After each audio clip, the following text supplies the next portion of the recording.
शेखर,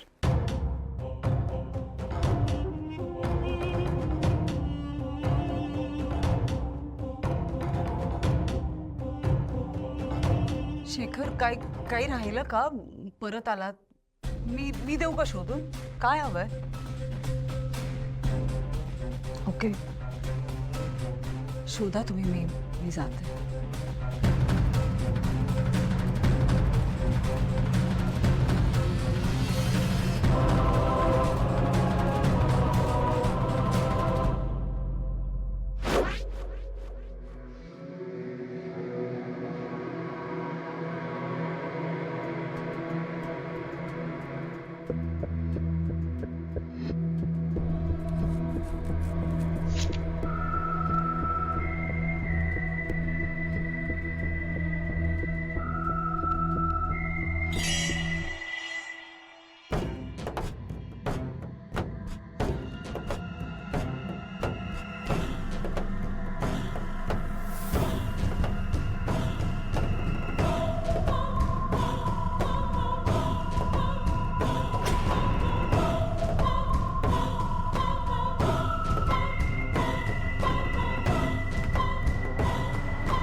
सर्पलिपी.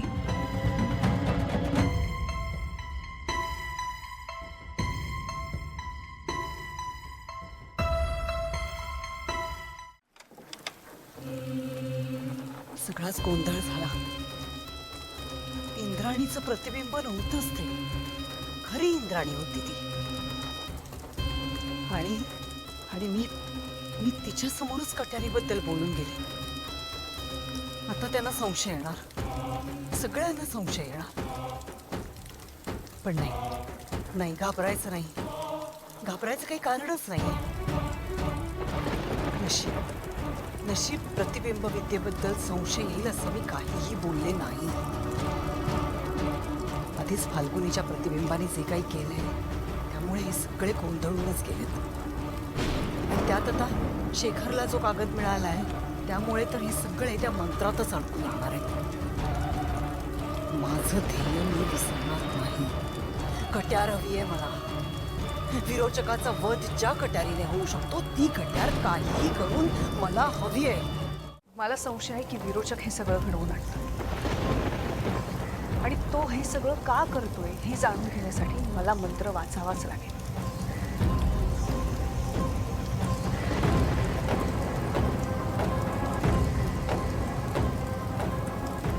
ह्रीम नाम मस्तिष्क यक्षणाय स्वामित्वं सिद्धते.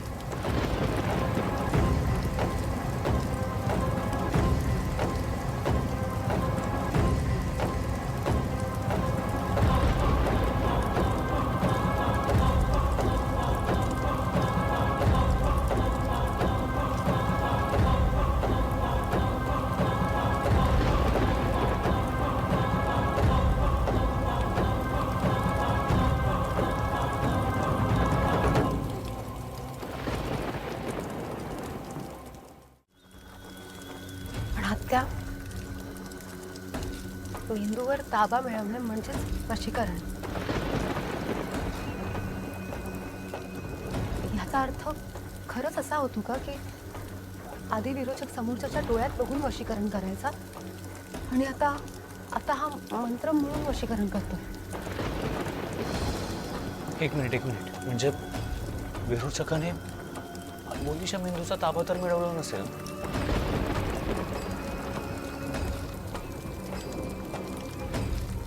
काही सांगता येत नाही,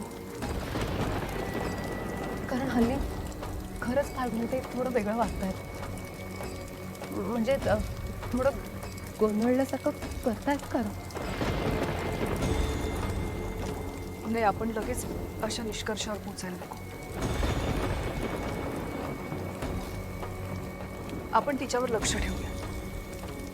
त्यापेक्षा आता मी काय म्हणते, आपण त्यांना ना तेजस भाऊजींकडे पाठवून देऊयात नवी मुंबईला.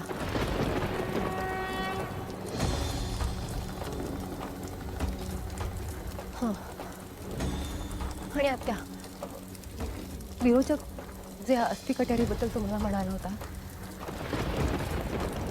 ते नक्की कशाबद्दल असेल? म्हणजे त्याचा अर्थ नक्की काय असेल? म्हणजे खरंच त्याला काही कळलं असेल का? किंवा असं तर नसेल ना, तो तुमच्या मेंदूवर ताबा मिळवण्याचा प्रयत्न करत होता? नाही,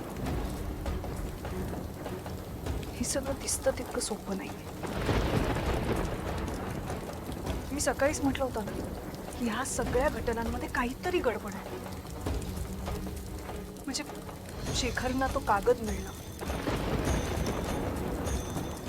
हा मंत्र,